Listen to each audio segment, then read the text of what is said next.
I'm Janice, 29 years old, and this Thanksgiving morning, I stood frozen outside my childhood home in Detroit, completely banned from entering. Through the frosted window, I watched my sister Lisa's fiancé Ryan lean close to my parents, whispering something that made my mother's face go pale. When she finally opened the door, her hands were trembling. "Ryan told us everything about what you did 5 years ago. Don't ever come back." As I turned to leave, shattered Ryan appeared in the doorway with a smirk that made my blood run cold. "You should have stayed away from my business dealings. Now your family knows exactly who you really are." Before I continue this shocking story about how one man destroyed my entire family, I'd love to know where you're watching from today. Please hit that like button and subscribe if you want to hear how I uncovered the terrifying truth about my sister's fiancé and the price I paid for trying to save her. Trust me, what happened next will leave you questioning everything about the people you let into your family. Let's dive into how this nightmare began 6 weeks earlier. 6 weeks before that devastating Thanksgiving morning, my life looked completely different. I worked as a forensic accountant at a prestigious firm in Chicago, spending my days untangling financial mysteries and uncovering corporate fraud. Every Sunday evening, I'd settle into my couch with a glass of wine for our family video call. My parents, Robert and Susan, still lived in the same suburban Detroit home where Lisa and I grew up. These calls were sacred, filled with laughter updates about Mom's garden, Dad's golf scores, and Lisa's latest adventures as a nurse at Detroit General Hospital. Lisa was 26, 3 years younger than me, but we'd always been close, despite the distance. She'd call me randomly during her breaks, sharing funny stories about her patients or asking for advice about everything from recipes to relationships. We had this running joke that she was the heart of the family, while I was the brain, but truth is, we balanced each other perfectly. Our family had traditions that seemed unbreakable. Sunday dinners, whenever I visited, home game nights during holidays, and our famous Thanksgiving feast, where Mom would cook enough food for an army while Dad pretended he was helping but really just sampled everything. Everything changed on a humid Tuesday evening in early October when Lisa called with news that would ultimately tear our family apart. "I'm engaged," she squealed before I could even say hello. My wine glass nearly slipped from my hand. "What to whom? You haven't even mentioned dating anyone seriously." That's when she told me about Ryan Mitchell. They'd met 3 months ago at a hospital charity gala where he was representing his pharmaceutical company. According to Lisa, it was love at first sight. Ryan was 32, successful, charming, and completely devoted to her. During our next family video call, Ryan joined for the first time. I'll admit my first impression was that he seemed perfect, almost too perfect. He was handsome in that calculated way with perfectly styled dark hair, an expensive suit, and a smile that never quite reached his eyes. He brought my parents a bottle of wine that Dad later Googled and discovered cost $300. He offered to pay for the entire wedding, claiming he wanted to give Lisa the fairy tale she deserved. My parents were instantly smitten. But something felt off to me, and my forensic instincts started tingling. Maybe it was the way Ryan would subtly correct Lisa when she spoke, or how she'd glance at him before answering questions about her own life. I noticed she'd stopped mentioning her book club and hadn't posted anything on social media without him in weeks. When Mom gushed about how lucky Lisa was, I saw my sister's smile tighten just slightly. After the call ended, I immediately texted Lisa privately.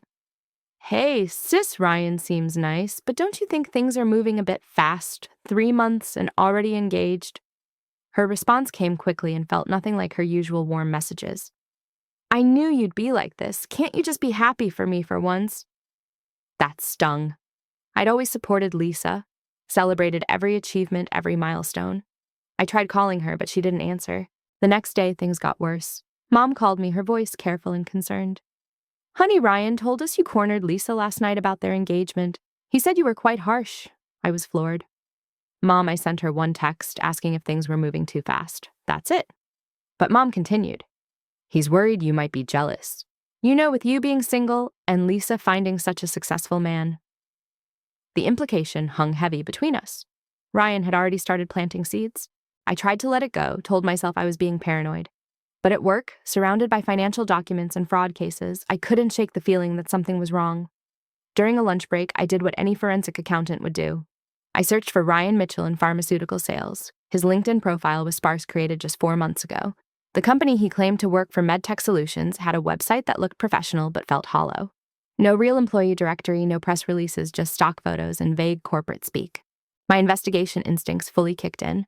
I reached out to a contact in the pharmaceutical industry, casually asking if they'd heard of MedTech Solutions.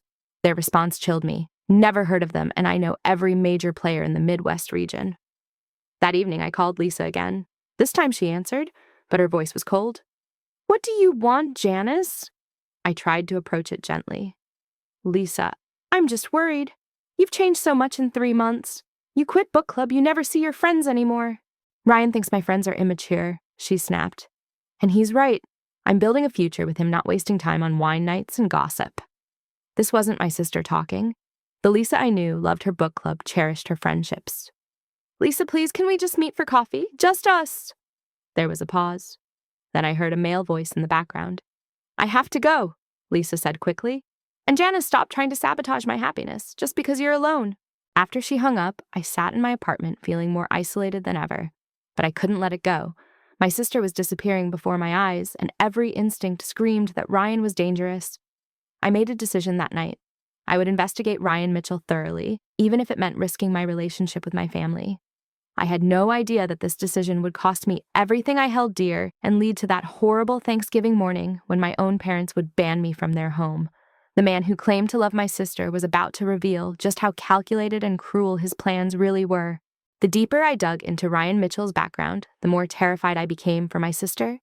Using every professional contact and resource available to me, I began constructing a timeline of his life that revealed a chilling pattern. My forensic accounting skills, usually reserved for corporate investigations, became my weapon in trying to save Lisa. Late nights in my Chicago apartment turned into research sessions that left me sick to my stomach with each new discovery. My breakthrough came through a fellow forensic accountant in Philadelphia named Janet. When I mentioned investigating someone named Ryan Mitchell in pharmaceutical sales, she went quiet. "Janice, be very careful. I worked a case 2 years ago involving someone by that name. He targeted a nurse named Melissa Chen, got engaged quickly, and then everything fell apart. She lost her nursing license after patient data was stolen through her credentials." My hands shook as I took notes. Janet sent me the case files that evening, and what I read made my blood run cold. Ryan, operating under the name Ryan Morrison, then had dated Melissa for 4 months. He'd convinced her to let him help optimize her computer for better performance, installing what he claimed was productivity software. In reality, he'd planted sophisticated spyware that captured her every keystroke, giving him access to the hospital's entire patient database. Over 6 months, fraudulent insurance claims totaling $8 million were submitted using stolen patient information. The pattern was eerily familiar: quick engagement isolation from friends and family, and always targeting healthcare workers with access to patient data. But Ryan was smart. By the time authorities traced the fraud back to Melissa's credentials, he had vanished, leaving her to face the consequences alone. She'd spent her life savings on legal fees and barely avoided prison time, but her nursing career was over. The trauma had destroyed her confidence, her relationships, and nearly her will to live. I needed to warn my family immediately. I compiled everything into a presentation, complete with documents, timelines, and Janet's testimony. I drove to Detroit that weekend, determined to show my parents the truth. But when I arrived at their house, Ryan's car was already in the driveway. My mother greeted me at the door with a forced smile. "Janice, we weren't expecting you. Ryan and Lisa are here for lunch." The setup felt deliberate. Inside, I found Ryan sitting in my father's chair, my dad laughing at something he'd said. Lisa sat beside him, but she looked tired, thinner than I'd seen her in years. "Janice." Ryan stood with that practiced smile. "Lisa mentioned you've been concerned about our relationship. I appreciate a protective sister." His tone was condescending, making me sound like a meddling relative rather than someone trying to save Lisa's life. I tried to stay calm. "Actually, I have some information about pharmaceutical industry concerns I'd like to discuss." Ryan's eyes narrowed slightly, but his smile never wavered. "Oh, are you transitioning from forensic accounting to pharmaceutical consulting? How ambitious." The dismissal was clear, but I pressed on. "Dad, Mom, could I speak with you privately? It's important." Ryan immediately interjected. "Susan, Robert, I actually think this is perfect timing. I've been wanting to discuss something with all of you about Janice." What followed was a masterclass in manipulation. Ryan spun a tale of my alleged obsession with him and Lisa's relationship. He claimed I'd been calling his workplace, harassing his colleagues, and even suggested I might have mental health issues stemming from professional stress and personal loneliness. "I work in healthcare," he said with fake concern. "I've seen how high-pressure careers can affect people. Janice might benefit from speaking with someone." My parents exchanged worried glances while Lisa stared at her hands. "This is insane," I protested. "I have evidence that Ryan isn't who he claims to be." But Ryan was ready. See, this is what concerns me. These conspiracy theories, the paranoia. Susan, has Janice mentioned any other delusions? My mother, the woman who'd raised me, looked at me with concern rather than trust. Honey, you have seemed stressed lately. Maybe Ryan has a point about talking to someone. The betrayal cut deep, but I wasn't giving up. I pulled out my folder of evidence, spreading papers on the coffee table. Look at this A nurse in Philadelphia named Melissa Chen. Same pattern, same fraud scheme. Ryan barely glanced at the papers before laughing. You're investigating my ex-girlfriend Melissa was troubled. Yes. She made poor choices that cost her career, but that has nothing to do with me. We broke up specifically because I discovered what she was doing. Lisa finally spoke, her voice small. Janice, why are you doing this? Why can't you just be happy for me? I looked at my sister, seeing the exhaustion in her eyes, the way she unconsciously leaned away from Ryan, even while defending him. Because I love you, and something's wrong. You've changed, Lisa. You never see your friends, you quit book club, you look miserable. I'm growing up, Lisa snapped, but there was desperation in her voice. Not everyone wants to be alone at 30, married to their job like you. The words hit their mark, and Ryan's satisfied smirk told me he'd planted them. My father, ever the peacekeeper, tried to intervene. Let's all calm down. Janice, maybe you should head back to Chicago. Give everyone some space to cool off. That night, I stayed at a hotel instead of my childhood room. I called Melissa Chen, directly found her number through Janet. Her voice was hollow when she answered, and when I explained who I was and why I was calling, she broke down crying. He destroyed everything, she whispered. But no one believed me. He was so charming, so convincing. By the time people realized the truth, I'd lost everything and he was gone. Melissa agreed to help me. Over the next week, we worked together to build a comprehensive timeline. She introduced me to 2 other women who'd survived Ryan's schemes, one in Indiana, another in Ohio. All healthcare workers, all left devastated. The fraud network was massive, spanning multiple states with stolen patient data being sold on the dark web, while fake insurance claims funded the operation. Ryan was just one operative in a larger criminal organization. Meanwhile, Lisa's situation deteriorated rapidly. She called in sick to work multiple days, something she'd never done before. When I managed to reach her friend Carla, a fellow nurse, she confirmed my worst fears. Lisa's been acting strange at work. She's jumpy, secretive. Administration has noticed discrepancies in patient record access from her login. There's talk of an investigation. Ryan was already using Lisa's credentials, just like he'd used Melissa's. I made one last attempt to reach Lisa, directly meeting her at a coffee shop, while Ryan was supposedly at work. She looked gaunt, her hands shaking as she held her cup. Lisa, please just listen to me for 5 minutes. She glanced around nervously, as if expecting Ryan to appear. He tracks my phone, she whispered. I had to lie about where I was going. My heart broke for her. Then you know something's wrong. Let me help you. For a moment, I saw my real sister in her eyes, scared and desperate.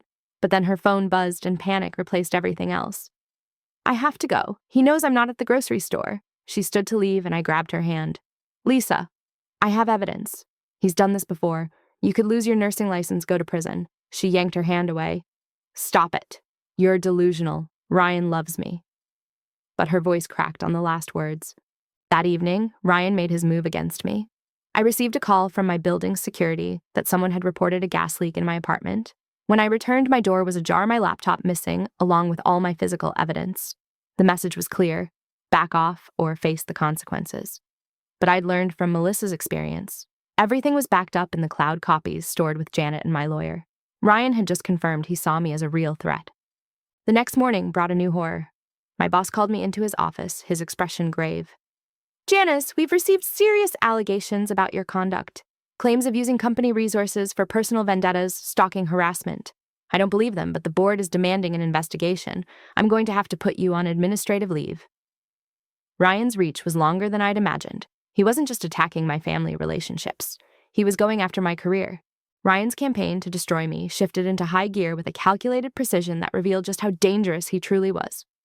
While I sat in my apartment on forced administrative leave, he orchestrated a character assassination that would have impressed even the most skilled con artists.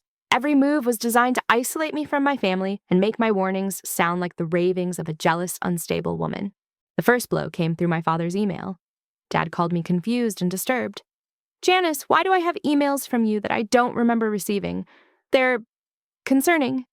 My blood ran cold. What emails, Dad? He forwarded them to me and I nearly vomited.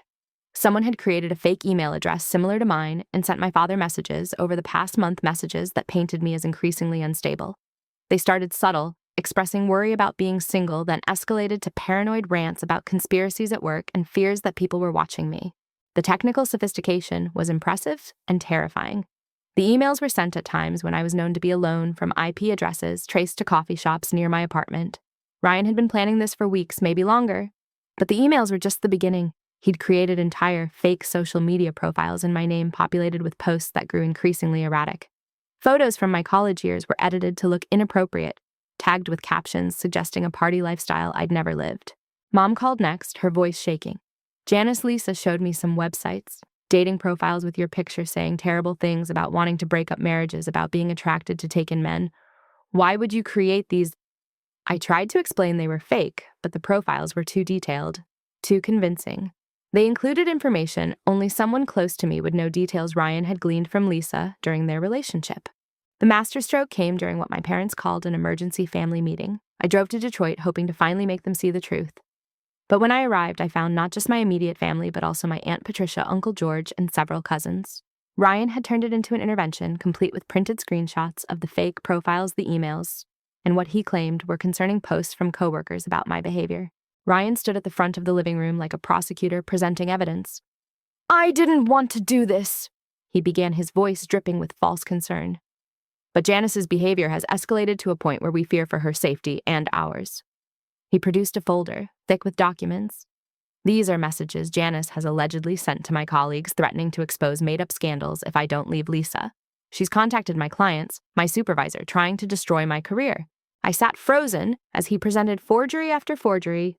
The messages were crafted to sound just unhinged enough to be concerning, but not so crazy as to be obviously fake. References to conversations we'd had twisted just enough. My family's faces showed a mixture of shock, disappointment, and worst of all, pity. They believed him. Every protest I made sounded defensive. Every attempt to show my own evidence was dismissed as deflection. Lisa sat in the corner, her engagement ring catching the light. She wouldn't meet my eyes, but I noticed the way she flinched when Ryan walked past her, the way she pulled her sleeves down to cover what looked like bruises on her wrists. "Lisa!" I pleaded. "You know me. You know I would never do these things." She finally looked up and her eyes were dead. "I don't know anything anymore, Janice. You've changed. Ryan's just trying to protect us." The coup de grace came when Ryan produced a psychiatric evaluation form. "I've consulted with a colleague who specializes in paranoid delusions. He's willing to see Janice pro bono, given the family connection. This behavior pattern, the obsessive investigation, the false accusations, they're all consistent with stress-induced paranoid personality disorder." Several family members nodded, as if this explanation made perfect sense. Uncle George, who'd always been protective of Lisa and me, stood up. "Janice, we're doing this because we love you. Whatever's going on in your head, making up these stories about Ryan being some criminal, it's not healthy. Let him help you." The irony of asking the predator to help protect against himself wasn't lost on me, but pointing it out would only reinforce their belief in my instability. I left that meeting banned from the engagement party and any family gatherings until I sought help. The humiliation burned, but worse was the knowledge that I'd failed to protect Lisa. Outside, Ryan caught up with me at my car. With no one around, his mask finally slipped completely. "You should have minded your own business," he hissed. "But you just couldn't help yourself, could you? Now you've lost everything and I haven't even started yet." "I know what you are," I said, my voice steadier than I felt. "And I know about Philadelphia, about Melissa Chen, about the others." His smile was chilling. "Prove it." "Oh, wait, you can't. No one believes you. Your own family thinks you're insane. Your career's hanging by a thread. And Lisa, she'll do whatever I tell her because she knows what happens if she doesn't." He leaned closer. "Back off now, and maybe I'll let you salvage something from your pathetic life." That night, I contacted the FBI. With Melissa's help and the evidence we'd compiled, I thought surely federal authorities would listen. Agent Sarah Coleman took my statement, reviewed the documents, and seemed genuinely concerned. But she delivered crushing news. "Miss Wilson, while these allegations are serious, we need more concrete evidence to move forward. The previous cases were closed due to lack of direct evidence linking Mr. Mitchell to the crimes. Without active fraud occurring or direct proof of his involvement, our hands are tied." "But he's doing it again," I protested. "My sister's hospital credentials are being used for unauthorized access." Agent Coleman nodded sympathetically. "Then the hospital needs to report it. We can't act on speculation, even well-founded speculation. If your sister comes forward, if the hospital files a complaint, then we have something to work with. It was a catch-22. Lisa wouldn't report Ryan, and the hospital investigation was still in preliminary stages. Meanwhile, my professional life crumbled further. The anonymous complaints to the Forensic Accounting Board had triggered a full ethics review. My company's clients were being contacted, told their files might have been compromised by an unstable employee. Even though my boss believed in my innocence, the damage to the firm's reputation was forcing their hand. "Janice, I'm sorry," he said during a video call. "The board wants you to resign quietly. If you do, we won't contest unemployment, and I'll personally give you a recommendation when this blows over." The walls were closing in. Ryan had systematically destroyed my credibility, my relationships, and my career. But the worst part was knowing Lisa was still in danger, maybe even more so now that I'd been neutralized. Melissa warned me this was his pattern. Once he removes threats, he accelerates his timeline. He'll push for a quick wedding, get whatever he needs, and disappear, leaving your sister to face the consequences alone. I made a desperate decision. If I couldn't save Lisa through official channels, I'd have to gather evidence myself. I hired a private investigator, a former cop named Marcus Thompson, who specialized in fraud cases.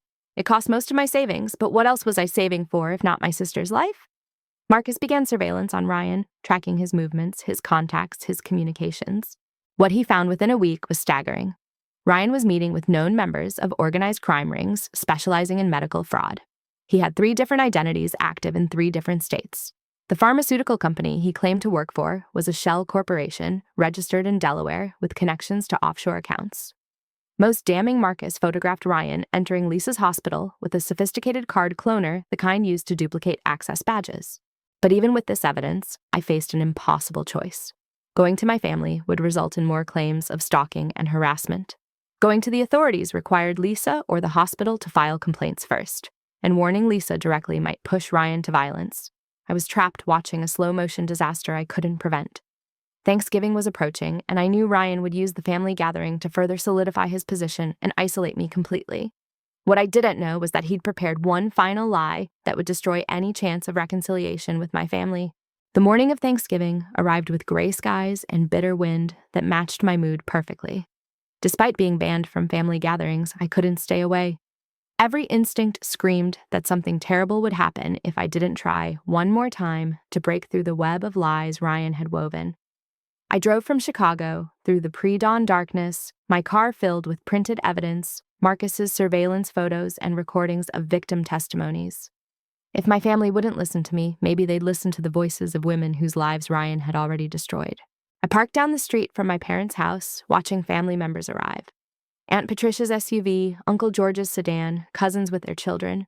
The house glowed with warm light, and through the window, I could see Mom putting final touches on the table she decorated the same way for 30 years. My heart ached, knowing I should be inside, helping her stealing bites of stuffing when she wasn't looking, listening to Dad complain about the Lions' chances this season.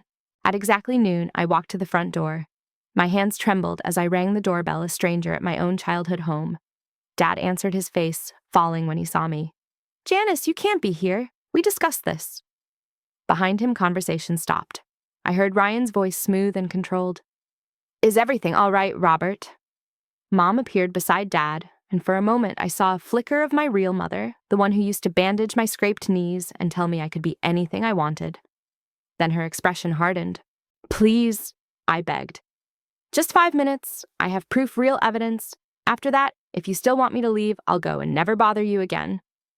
Dad started to close the door, but Ryan appeared, placing a protective hand on my father's shoulder. "Actually, Robert let her in. It's time we cleared the air once and for all." The confidence in his voice made my skin crawl. He had something planned.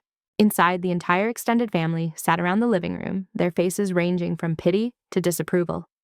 Lisa huddled in a corner chair, looking smaller than I'd ever seen her. She wore a long-sleeved dress, despite the warm house, and I noticed her fidgeting with the sleeves, pulling them down.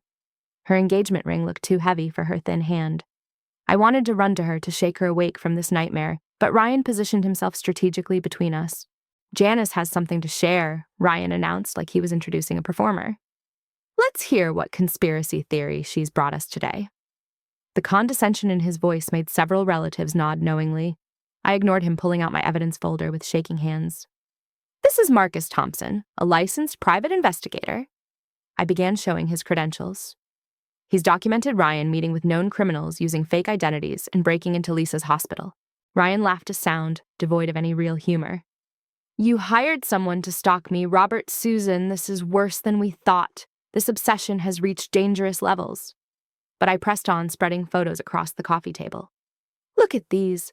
Ryan entering restricted areas of the hospital with card cloning equipment. Meeting with Frank Torino, convicted of medical insurance fraud. Using the identity Ryan Morrison in Indiana while engaged to another nurse. For a moment, silence fell. Some relatives leaned forward, examining the photos. Lisa's eyes widened as she recognized her hospital's entrance in one image. Hope bloomed in my chest. Maybe this time they'd see. Then Ryan pulled out his phone with theatrical disappointment. I didn't want to do this, but Janice leaves me no choice. Robert Susan, your daughter, has been hiding something from all of you. Something that explains this vendetta against me. He connected his phone to the TV, and my blood turned to ice as a document appeared on screen. 5 years ago, Janice worked for Crawford Financial. She left to suddenly claim she found a better opportunity, but that's not the truth. The document appeared to be an internal investigation report. My photo stared back from the screen, alongside accusations of embezzlement, falsified accounts, and theft of client funds totaling $200,000. This is fake, I shouted, but Ryan continued calmly. Crawford Financial chose not to press charges out of respect for her family. She was allowed to resign quietly, the money was recovered from her accounts, and everyone moved on. But I found out through my connections in the financial sector. When I confronted her privately about it, trying to protect your family from scandal, she threatened to destroy me if I exposed her. The room erupted. Aunt Patricia gasped. Uncle George stood up, pointing at me. You stole from your clients, and you dare accuse Ryan of being a criminal. My mother sank into a chair, tears streaming down her face. Dad's expression transformed from disappointment to rage. Get out, he said, his voice deadly quiet. Get out of my house and never come back. It's not true, I screamed. Call Crawford Financial, call my old boss. This is all fabricated. But Ryan had more. I did call them. They confirmed she left under suspicious circumstances, but wouldn't elaborate due to legal agreements. Classic NDA to avoid scandal. It was brilliant in its simplicity. Crawford had been bought out 2 years ago, most employees scattered. Anyone calling would get vague corporate responses that could seem like confirmation. Lisa suddenly stood up, swaying slightly. I need air, she mumbled, then collapsed. The room exploded into chaos. Ryan rushed to her side, the perfect concerned fiancé. She's been under so much stress because of this situation, he announced while checking her pulse. Mom called 911 while Dad held Lisa's hand. I tried to approach, but Uncle George physically blocked me. Haven't you done enough damage? Paramedics arrived within minutes, and I followed the ambulance to the hospital, despite my family's protests. At Detroit General, where Lisa worked, I was barred from her room, but I waited in the lobby. Hours passed before a young nurse approached me cautiously. Are you Lisa's sister? She whispered. I'm Carla, her friend. I need to talk to you privately. We stepped outside, and Carla's words confirmed my worst fears. Lisa's been suspected of stealing patient data. I had found spyware on her computer, thousands of records accessed and copied. She's going to be fired, maybe arrested. She knew it was coming. The stress has been eating her alive. Carla glanced around nervously. That man she's with, Ryan. He scares her.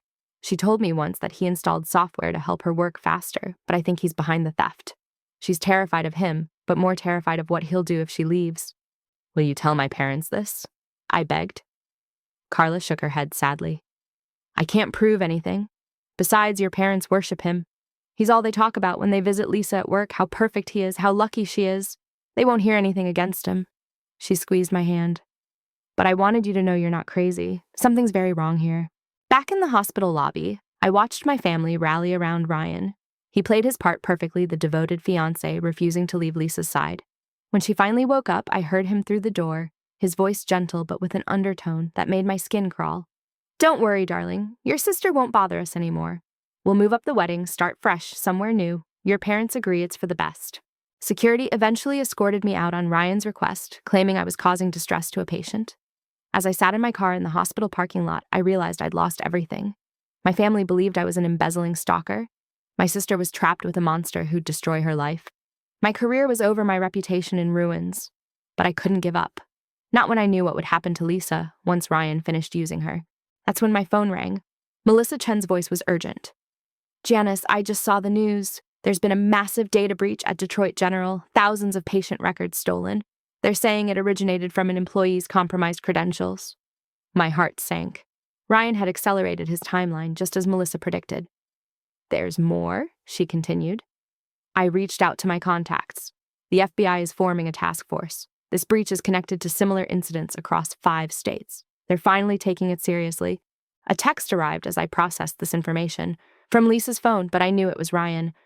Your family knows what you are now. Leave Detroit tonight or I'll make sure everyone else knows too. Your choice, embezzler. Attached was a screenshot showing my personal information posted on several websites that destroy reputations, complete with the fake Crawford financial documents. He was giving me an ultimatum to disappear or be completely destroyed. I sat in that hospital parking lot as evening fell, watching the windows of Lisa's room where my family gathered without me. They were probably discussing wedding plans, how to help poor Lisa recover from her cruel sister's harassment. None of them knew they were planning a wedding that would end with Lisa in prison while Ryan vanished with millions in stolen data and fraudulent insurance claims. The man who'd convinced them I was the villain had played his part perfectly, and now my sister would pay the price for my failure to save her. Sitting in my car outside Detroit General, I made a decision that would define the rest of my life. Ryan thought he'd won by destroying my reputation and isolating me from my family, but he'd made one crucial mistake. He'd given me nothing left to lose. I drove back to Chicago that night with grim determination, knowing that if I couldn't save Lisa through conventional means, I'd have to fight Ryan on his own terms, using every skill I'd learned as a forensic accountant and every connection I'd made over my career. The first step was building an alliance with Ryan's other victims. Melissa Chen had already proven invaluable, but through her I connected with Sarah Martinez in Indianapolis and Rachel Kim in Cleveland. Each woman had lost everything to Ryan's schemes, but together we formed a support network that quickly evolved into something more strategic. Sarah, a former IT specialist, had managed to preserve some digital evidence from her ordeal. Rachel had documented the financial patterns of the fraud network. Combined with my forensic accounting expertise and Melissa's inside knowledge of the medical system, we had the makings of a formidable team. We met in person for the first time at a hotel conference room in Fort Wayne, chosen for its central location. 4 women who'd never met before that day, but who shared a traumatic bond. Sarah had aged 10 years in the 3 since her encounter with Ryan. Rachel's hands shook constantly, a nervous condition she'd developed after losing her life savings to legal fees. Melissa looked healthier than when I'd first called her, but her eyes held a wariness that probably would never fully fade. We spent 12 hours sharing our stories, comparing notes, and building a comprehensive timeline of Ryan's activities. What emerged was staggering in scope. Ryan wasn't just a lone predator, but part of a sophisticated criminal organization that had operated for at least 7 years across 8 states. The pattern was always the same, targeting healthcare workers with access to patient databases, using romance as the entry point, then stealing and selling data for insurance fraud. Conservative estimates put the total theft at over $50 million, with hundreds of thousands of patients' personal information compromised. But the organization was smart, always moving before authorities could build solid cases, leaving their victims to face consequences alone. We need federal attention, Rachel said during one of our strategy sessions. The FBI won't act on our individual cases, but if we can show the pattern, prove it's interstate organized crime, they'll have to listen. Sarah nodded, pulling up files on her laptop. I've been tracking data breaches reported in healthcare facilities. There's a spike every time Ryan or someone matching his description operates in an area. If we can correlate these with known victims, we have something concrete. While my team worked on building evidence, I faced the personal aftermath of Thanksgiving. My parents had blocked my number, my extended family unfriended me on social media, and the fake embezzlement story had spread through my professional network. 3 job interviews were canceled after employers discovered concerning information. My savings dwindled as I paid Marcus to continue surveillance and covered legal fees to fight the defamation. But every sacrifice felt worth it if it meant stopping Ryan before he destroyed Lisa completely. The breakthrough came from an unexpected source. Marcus called me at 2 a.m. on a Tuesday, his voice excited. Janice, you need to see this. I've been monitoring Ryan's communications, and he just made a mistake. He called someone using his personal phone instead of a burner. I traced the number to a Frank Torino in Miami, the same guy from the surveillance photos. But here's the kicker. Torino was just arrested in a separate fraud case. If we can get the FBI to look at his phone records, they'll find Ryan's number. This was the opening we needed. I compiled everything we had into a comprehensive report: victim testimonies, financial patterns, timeline correlations, and now a direct connection to an arrested fraudster. But I knew from experience that reports could be ignored, lost in bureaucracy. We needed someone inside the system to champion our cause. That's when Melissa remembered Agent Coleman, who'd interviewed her years ago. She believed me, Melissa said. She just couldn't prove anything then. Maybe now, with all of us together, she'll listen. Agent Sarah Coleman agreed to meet us, though she warned she was now in a different division. When she saw our compiled evidence, her professional mask slipped. My God, you've done our job for us. This is incredible work. She spent hours reviewing our documents, asking pointed questions, cross-referencing with federal databases. I can't make promises, but I'm taking this to the task force immediately. This shows clear RICO violations, interstate fraud, organized crime. Everything we need to make a federal case. While we waited for the FBI to act, Ryan accelerated his plans with Lisa. Through Carla, I learned he'd convinced Lisa to quit her job before the hospital could fire her, claiming he'd support them while she recovered from stress. They'd moved the wedding to the following week, planning a small ceremony with just immediate family. Lisa had become completely isolated, no longer answering calls from friends, rarely leaving their apartment.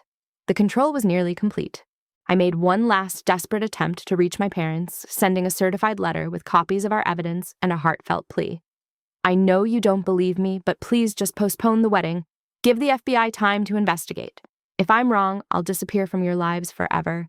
But if I'm right, you'll save Lisa from a fate worse than anything you can imagine. The letter was returned unopened. Refused, written across it in my mother's handwriting. Then 3 days before the wedding, everything exploded. The FBI raid happened at dawn, simultaneously hitting 12 locations across 6 states. Ryan was arrested at what he thought was a routine meeting with his criminal contacts caught with encrypted drives containing stolen patient data from Detroit General. The wedding venue became a crime scene as agents seized computers, documents, and financial records. The news spread quickly and my phone began ringing with reporters seeking comments. But my only concern was Lisa. I drove to Detroit, finding chaos at my parents' house. News vans lined the street, reporters knocking on doors. I pushed through them to find my family in crisis. Mom sat on the couch, rocking back and forth, while Dad paced the living room. Lisa was nowhere to be seen. When my parents saw me, I expected anger, rejection. Instead, my mother broke down completely.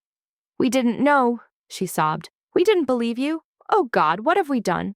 The full scope of Ryan's deception was staggering. Not only had he stolen patient data through Lisa's credentials, but he'd also convinced her to take out loans for wedding expenses that went directly to offshore accounts. He'd purchased life insurance policies on her without her knowledge. Most chilling investigators found evidence he'd been slowly poisoning her small doses of medication that explained her deteriorating health. The man my family had welcomed, trusted, defended, had been systematically destroying my sister while planning to profit from her death. Lisa was at the hospital again, this time as a patient under protective custody. When I finally saw her, she looked like a ghost of herself. I knew, she whispered when we were alone. Part of me knew something was wrong, but I was so scared. He said he'd hurt you if I left, said he'd make sure everyone knew about the embezzlement. I thought I was protecting you by staying. The irony was crushing. We'd both been trying to protect each other and ended up playing right into Ryan's hands. The next weeks were a blur of FBI interviews, grand jury testimonies, and media attention. Our victim alliance became the star witnesses in a federal case that would eventually take down 37 members of the fraud ring. Ryan, faced with overwhelming evidence, tried to make a deal offering information in exchange for leniency. But with 5 states pressing charges and federal RICO violations, he was looking at life in prison. The trial would take months, but he wasn't going anywhere. The arrest of Ryan Mitchell and the dismantling of his fraud network should have felt like victory. But the aftermath proved that some wounds run too deep to heal simply with justice. As the lead witness in the federal case, I spent countless hours in windowless rooms with FBI agents and prosecutors, reliving every moment of the nightmare. Each testimony meant revisiting the pain of my family's betrayal, the destruction of my career, and the near loss of my sister. Meanwhile, the media painted me alternately as a hero whistleblower and a vengeful sister whose obsession had destroyed a family. My professional life lay in ruins despite being vindicated. The forensic accounting firm that had forced me to resign quietly offered to rehire me, but with conditions that felt more like containment than reconciliation. They wanted me to sign agreements limiting my public statements, essentially buying my silence about how quickly they'd abandon me when Ryan's lies surfaced. Other firms viewed me as either a liability or a curiosity, someone whose name would forever be linked to a massive criminal case. Potential clients Googled me and found a complicated narrative that made them uncomfortable, regardless of my innocence. I started my own consulting firm out of necessity rather than ambition, specializing in helping families recognize and escape financial predators. The irony wasn't lost on me that my greatest professional trauma had become my new career. But there was purpose in it, a way to transform pain into something meaningful. Every family I helped avoid Orion Mitchell made the sacrifice feel slightly more bearable. Still building a practice from scratch while dealing with ongoing legal proceedings drained my savings and energy. The family dynamics grew even more complex as the trial approached. My parents oscillated between overwhelming guilt and subtle resentment, as if I'd somehow caused this by investigating Ryan in the first place. Mom would call crying, apologizing for not believing me then. In the next breath, ask why I couldn't have handled things differently more quietly. Dad threw himself into research about con artists and manipulation, becoming an armchair expert who now second-guessed every new person in our lives. Their marriage strained under the weight of mutual recrimination, each blaming the other for not seeing through Ryan's facade. Lisa's recovery was the most painful to witness. Physically, she slowly regained strength once the poisoning stopped, though the damage to her digestive system would require lifelong management. Psychologically, the trauma ran deeper. She'd lost her nursing license due to the data breach, though criminal charges were dropped given her victim status. The career she'd loved, the identity she'd built as a healer, was gone. She moved back in with our parents, spending days in her childhood room, unable to face the world that now knew her as the nurse who'd been duped into enabling massive fraud. Our relationship became a minefield of unspoken resentments and careful conversations. Lisa struggled with misplaced anger toward me, logically knowing I'd tried to save her, while emotionally feeling exposed and humiliated by my investigation. "You were right," she said during one particularly raw conversation. "But being right destroyed everything anyway." Sometimes I wonder if it would have been better to never know, to just let him disappear after taking what he wanted. The survivor's guilt in her voice broke my heart because I understood it. Being right had cost us both everything. Extended family relationships fractured beyond repair. Some relatives apologized for taking Ryan's side, but their apologies came with qualifications and excuses. Uncle George insisted he'd had doubts all along, rewriting history to cast himself as skeptical rather than actively hostile toward me. Aunt Patricia maintained that I should have found a way to handle it within the family rather than involving authorities, as if keeping crimes private was somehow noble.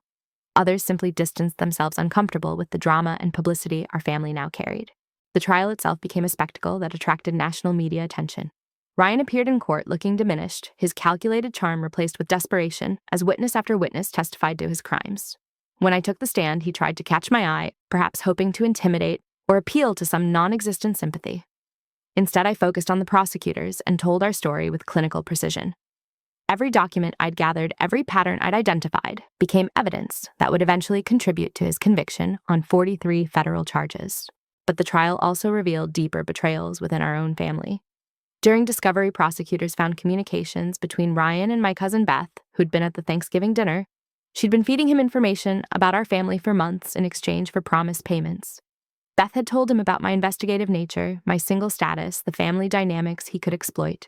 She'd helped him access our family computers to plant evidence and had been promised a cut of the eventual fraud proceeds. When this came to light, it shattered the last illusions of family unity. Beth's arrest on conspiracy charges sent shockwaves through our extended family. She tried to claim manipulation, that Ryan had preyed on her gambling debts and desperation. While probably true, it didn't excuse her conscious choice to help destroy her own cousin.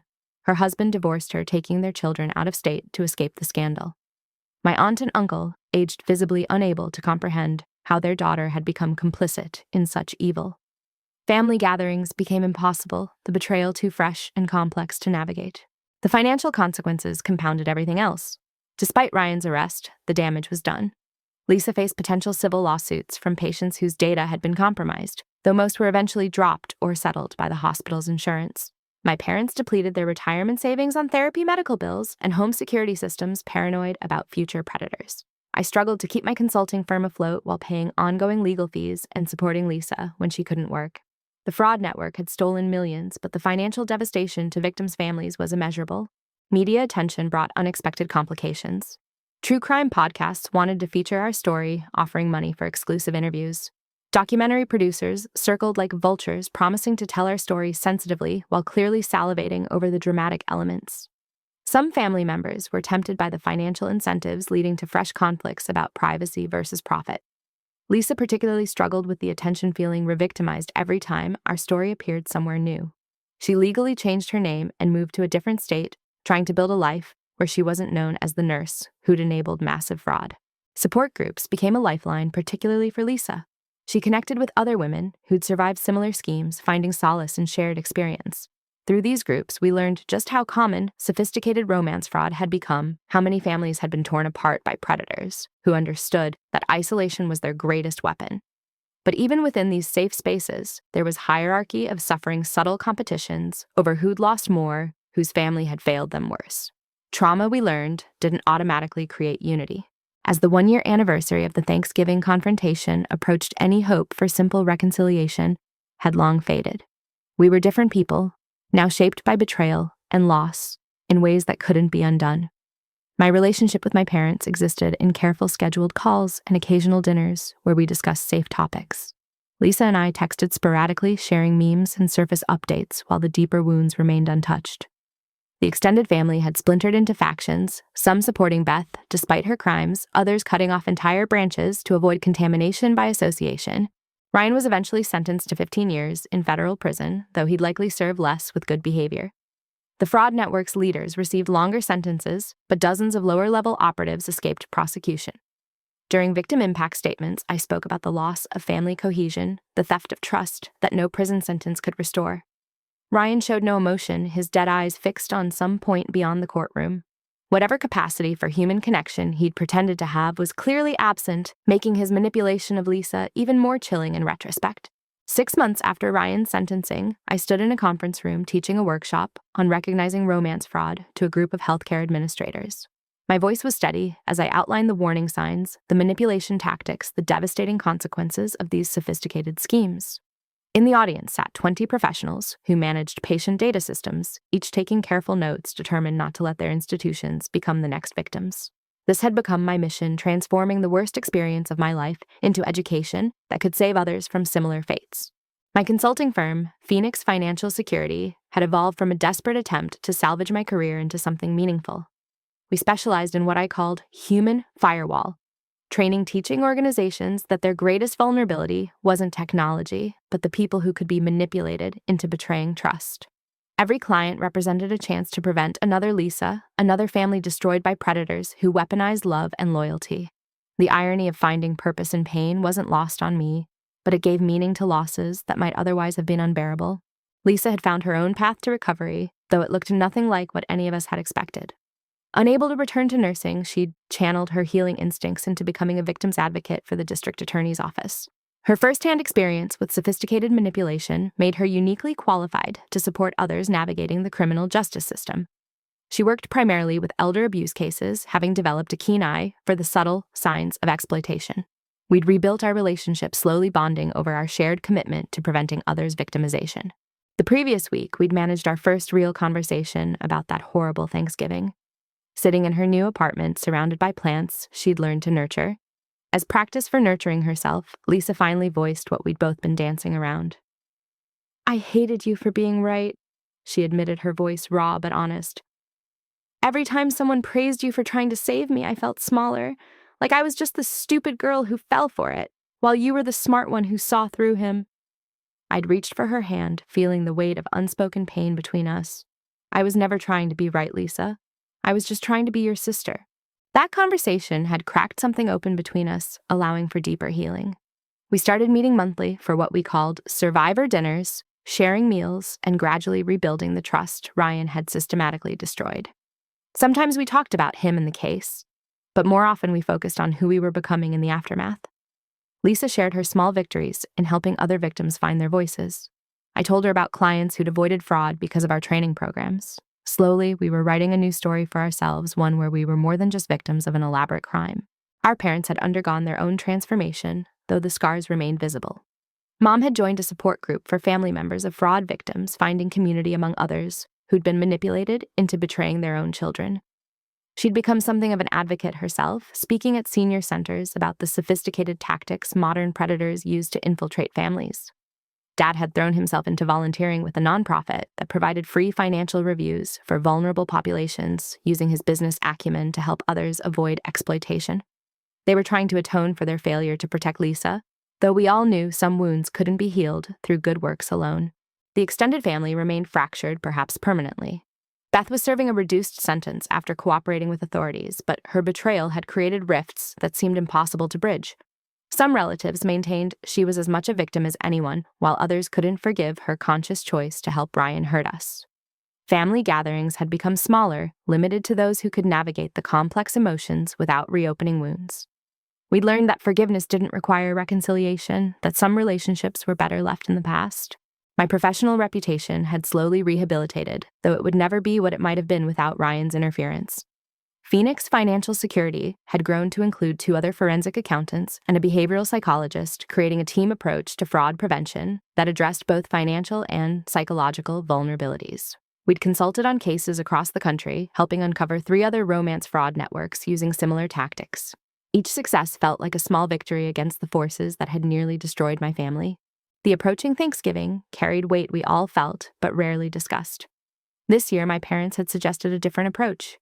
Instead of trying to recreate old traditions that now carried painful associations, we'd volunteer at a shelter, serving meals to those experiencing homelessness. It felt appropriate a way to acknowledge our own fortune in surviving, while recognizing that not everyone escaped their predators, with lives intact.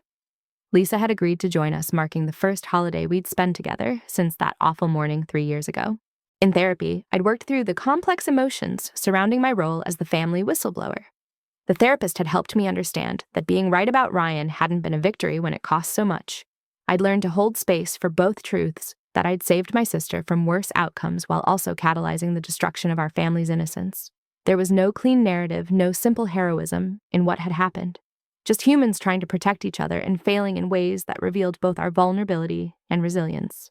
The impact of our story had rippled beyond our immediate circle. The FBI had used our case to train agents on recognizing sophisticated romance fraud.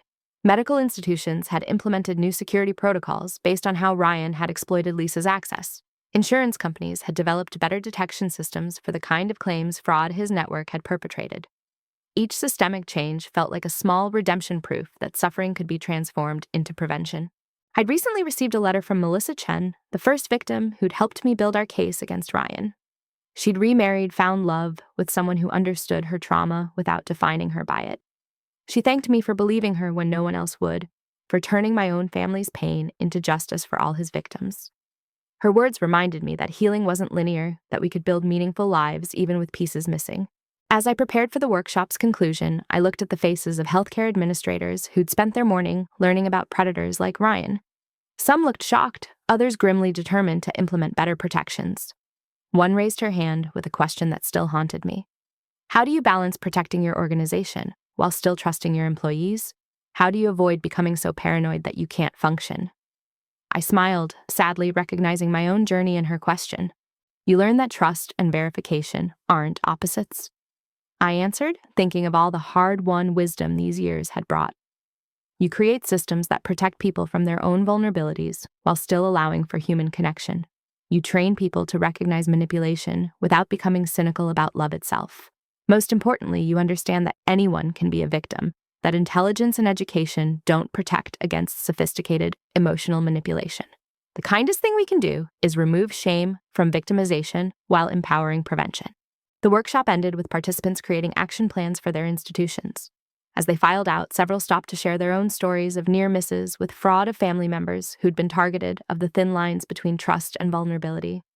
Each story reinforced why this work mattered, why transforming trauma into education could break cycles of exploitation. That evening, I met Lisa for our monthly dinner. She looked healthier than she had in years, the hollow exhaustion replaced by something resembling peace. We talked about the upcoming Thanksgiving, about serving at the shelter, about how different our lives looked from what we'd once imagined. Do you ever wonder who we'd be if Ryan had never happened? She asked, voicing the question that haunted quiet moments. I considered it carefully, thinking of the naive trust we'd once carried, the family unity we'd taken for granted. I think we'd be less wise, I finally answered. Less capable of protecting ourselves and others. Maybe we'd still have that easy family harmony, but we wouldn't have this depth of understanding about human nature, about the lengths people go to survive trauma. I hate what happened to us, Lisa, but I'm proud of who we've become because of it. She nodded, tears in her eyes that weren't entirely sad. We were different people now, forged in fire we hadn't chosen, but had somehow survived. As I drove home that night, I thought about the strange gifts hidden within devastating losses. Ryan had meant to destroy us, to profit from our trust and leave us broken. Instead, his cruelty had revealed strengths we didn't know we possessed, had connected us to communities of survivors who understood our journey had given us purposes we never would have discovered otherwise. The cost had been enormous: family relationships forever, altered innocence, lost careers, derailed. But from those ashes, we'd built something new, not better than what we'd lost, but meaningful in its own way. My phone buzzed with a text from Mom, a photo of the pies she was baking for the shelter dinner. No longer her famous Thanksgiving spread for family, but something simpler, intended for strangers who needed kindness. It felt appropriate, this shift from insular celebration to community service. We were learning to be family in new ways, understanding that love could survive betrayal, even if it looked different afterward. As Thanksgiving approaches again, I want to share this story as both warning and hope. If someone in your life seems too perfect, if they work to isolate you from support systems, if they move relationships at lightning speed while making you feel guilty for having boundaries, please listen to that discomfort. Love shouldn't require abandoning your judgment or severing other relationships. True partners enhance your connections rather than destroying them. But I also want to offer hope to those who've survived similar betrayals. Families can heal, even if they're never the same. Purpose can emerge from pain. The very experiences that nearly destroy us can become sources of strength and service to others. We are not defined by what predators take from us, but by how we choose to rebuild, by the communities we create, and the wisdom we share. Thank you for listening to our story.